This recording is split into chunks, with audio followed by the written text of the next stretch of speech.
Good evening. We have a special occasion tonight. I'm all dressed up for Russell's 15.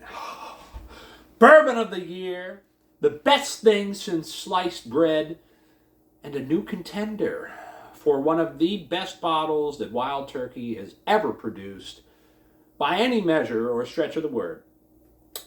Now, they haven't made whiskey quite like this since, I think, Russell's 2006, which was also 15 years old. This is not the oldest expression that they've pumped out in these last few years. The 13-year is reportedly containing something along the lines of 20-year-old Wild Turkey in there as well. This is 15 years old, with 25% of it 16-year.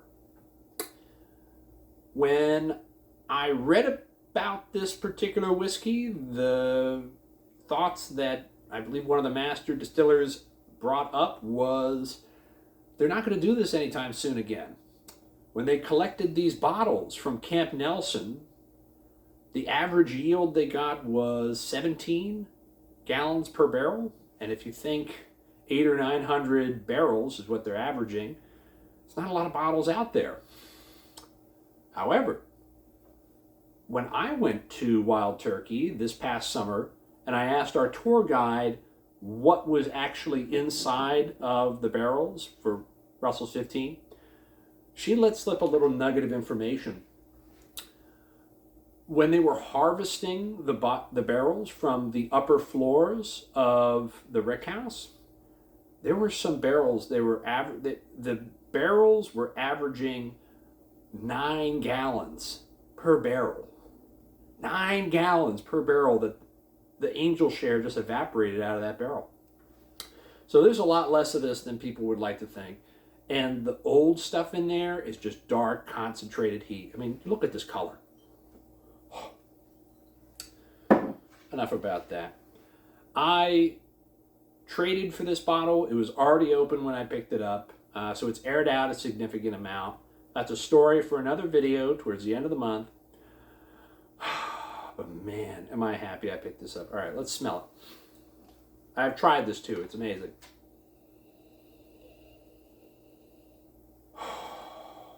Wow. Dark chocolate, raspberry, crepes, like burnt crepe. Burnt crepes, chocolate raspberry,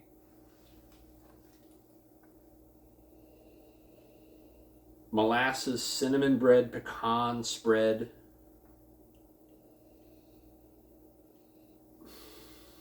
Like a honey glazed donut filled with jam. A little bit of ethanol, but pleasant.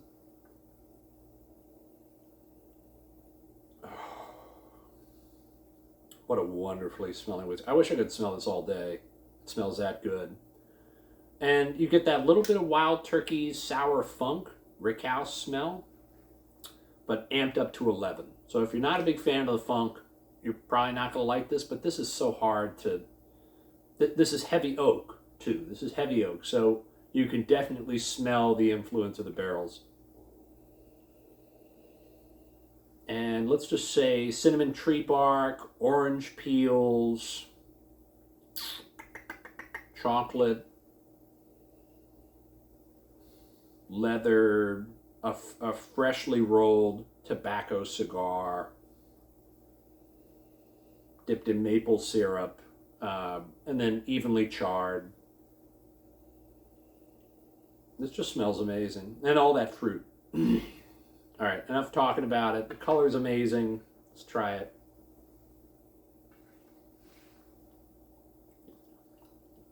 Oh.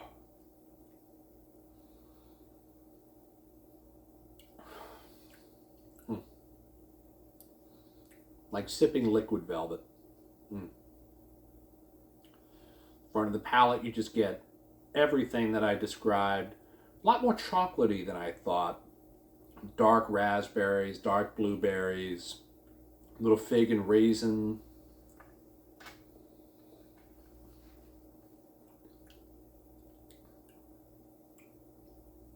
Sharp tobacco, but sweet. That molasses, burnt caramel. And it's just a gorgeous finish. It's enveloping. It just envelops your palate. And the finish just slowly burns its way down to your chest. This is a whiskey you can fall in love with. This is absolutely stunning how good this is. I'm a little warmed up. I tried Booker's for the first time tonight. I actually went to a Christmas party. On a side note, the Booker's, I think it was 2024 batch 1. I'm not sure what batch that is. I couldn't think of anything wrong with it. And I also didn't think, I wasn't floored by it. I just thought it was pretty good. I thought it was pretty good whiskey. Really good whiskey for what it was, but I wasn't terribly impressed. This, however, they had this on the bar, I don't think I ever would have left.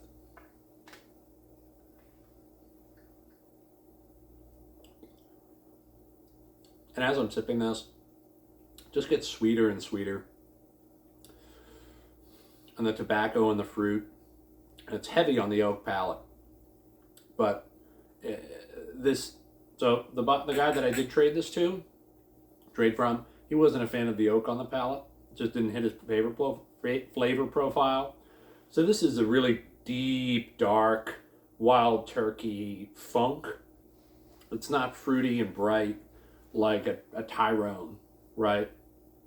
Like a regular wild turkey. This is uniquely its own whiskey, and it is satisfying. It is magical. I've seen a few reviews, and people have called this whiskey special. I would 100% agree. This is remarkably unique and easy sipping. It's just simple. It does it well. This is the equivalent of finding a stick in the wild that is perfectly shaped like a unicorn. It's literally like finding a wood carving quality piece of art that grew out of a tree. That is how good this is. This is a work of nature. It is a marvel. It is a fantastically delicious whiskey.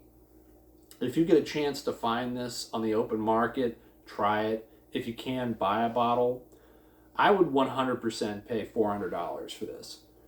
$250, without even any hesitation, I would buy it. If it was lower than $250, I would buy multiples.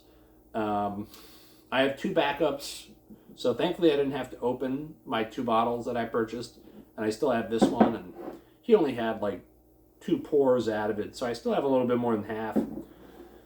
But man, that's good.